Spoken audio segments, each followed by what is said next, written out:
Réflexion sur la foi. Partie 1. Shalom, shalom. Je me suis réveillée avec une réflexion sur la parole au sujet de la foi. Qu'est-ce que la foi? Comment une personne vit-elle dans la foi? Comment puis-je te voir à travers la foi? Que apporte la foi dans ma vie? La foi. La foi crée. La foi enlève les montagnes. La foi déracine ce que les hommes ont planté et le remplace. La foi trace des limites. La foi détruit les principes et systèmes du monde. La foi déplace véritablement les montagnes, ces choses que les hommes considèrent impossibles. La foi fait revivre ce qui était pourri. La foi ressuscite les morts. Même lorsque les gens te disent que ta situation est perdue, sans espoir, si seulement tu crois, elle se relève et reprend vie. Alors les gens restent étonnés et demandent, comment cela est-il arrivé? Par quels moyens? Voilà pourquoi j'aime tellement la foi. Le juste vivra par la foi et non par la vue. C'est pour cela qu'Abraham offrit Isaac, même s'il l'avait reçu dans sa vieillesse. Il croyait que Dieu ne change pas sa parole. Il faisait confiance à Dieu, capable de ressusciter Isaac ou même d'en donner un autre. Cela signifie que quand tu crois, rien n'est impossible. Tout est possible à celui qui croit. Hébreux 11h1, NIV. Or la foi est une ferme assurance des choses qu'on espère, une démonstration de celles qu'on ne voit pas.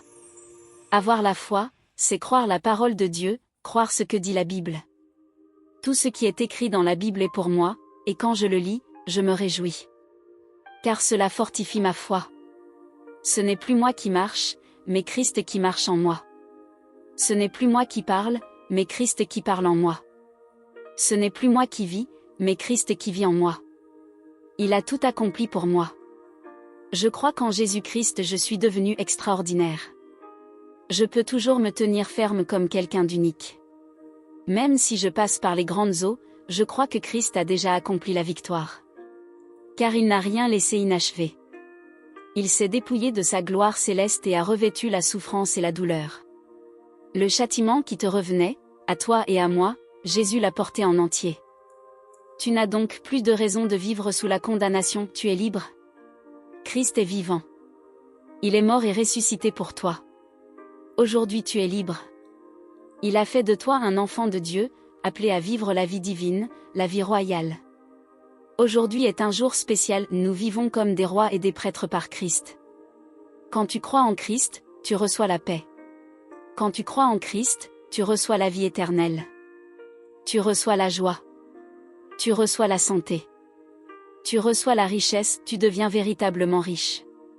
Et les gens se demandent, comment peut-on être riche sans possession? Oui. Car les croyants possèdent à la fois les richesses visibles et invisibles. Nous pouvons tirer les trésors invisibles du monde spirituel pour les manifester dans le monde visible. Tout ce qui te concerne est déjà écrit, codé à ton nom.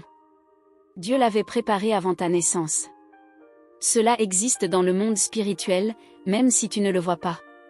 Et personne d'autre ne peut les prendre, c'est pour toi. Alors crois que cela existe. Dieu ne t'a pas appelé à souffrir, Jésus a déjà assez souffert pour toi. Ésaïe 53 dit, son aspect était si défiguré qu'il n'avait plus l'apparence d'un homme. Il a enduré tout cela à ta place. Ce n'est donc plus ton temps de souffrir. C'est ton temps de marcher dans la miséricorde de Dieu. C'est ton temps de marcher dans l'amour de Dieu.